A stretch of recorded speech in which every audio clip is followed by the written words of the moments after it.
नमस्कार, मैं अमन और आप देख रहे हैं वीके न्यूज। शायर कुछ भी हो रुसवा नहीं होने देती, मैं सियासत में चला जाऊं तो नंगा हो जाऊं। ये वाकया कभी मुनव्वर राणा ने ही कहा था। उन्हें भी नहीं मालूम होगा कि एक दिन ऐसा आएगा जब सारे तार ढीले हो जाएंगे। जी हाँ, वामपंथियों और जिहादियों के दिल में जगह बनाने वाले मुनव्वर राणा अब खुद ही फंस चुके हैं। हाल ही में कथित रूप से उनका तालिबान प्यार भी सामने आया, जिसके बाद उन पर सवालों के बौछार होने लगे। कोई तंज कसने लगा, कोई उन्हें तालिबान बसने की सलाह देने लगा। इस तनातनी के बीच कुमार विश्वास ने भी एक ट्वीट कर दिया है और लिखा, ज्यादा दिमाग न लगाइए। अगर पड़ोस के घर में मची अफरा तफरी के कारण जिंदगी भर आपसे इज्जत पाने वाले और आपके घर में रह रहे बदबूदार सोच से भरे किसी जाहिल शख्स का पर्दाफाश हो रहा है तो शोक नहीं, शुक्र मनाइए कि 2 पैसे की प्याली गई, वो भी पड़ोसियों के पर कुत्ते की जान बच गई। अब इसमें कुत्ता कौन था और जाहिल कौन था और कुमार विश्वास का इशारा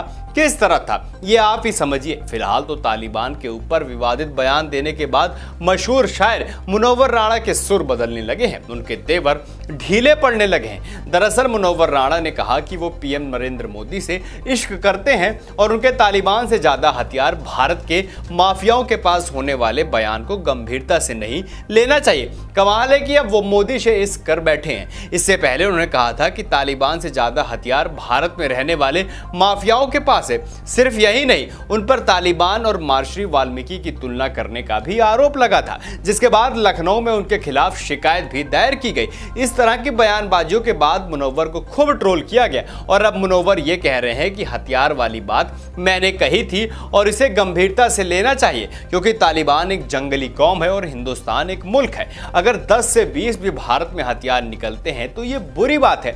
मैंने कोई तुलना नहीं की थी और देश में कितने हथियार हैं उसका रिकॉर्ड्स पुलिस के पास होगा। मेरा ऐसा कहना कोई बड़ी बात नहीं है। मैंने शायराना अंदाज में हथियार वाली बात कही थी। वहीं जब मोदी को लेकर सवाल पूछा गया तो राणा ने कहा, मैं मोदी जी को पसंद करता हूं, मेरी कमजोरी है मैं मोदी जी से इश्क करता हूं। जब मैंने अवार्ड वापस किया था तब वो मुझसे काफी नाराज थे, लेकिन मेरी मां के निधन पर उन्होंने मुझे पत्र लिखा और मैं काफी शर्मिंदा हूं। वहीं योगी को लेकर जब उनसे सवाल पूछा गया तो उन्होंने कहा कि यदि योगी आदित्यनाथ प्रधानमंत्री बनते तो शायद वे लोगों से मोहब्बत से मिलने लगेंगे। कमाल है कि अब ये इश्क मोहब्बत की बातें की जा रही हैं। सफाई पेश करने के लिए जनाब ये भी कह रहे हैं कि उन्होंने शायराना अंदाज में कहा था, तो ये शायराना अंदाज उस वक्त कहां चला गया था जब बात देश की होती है।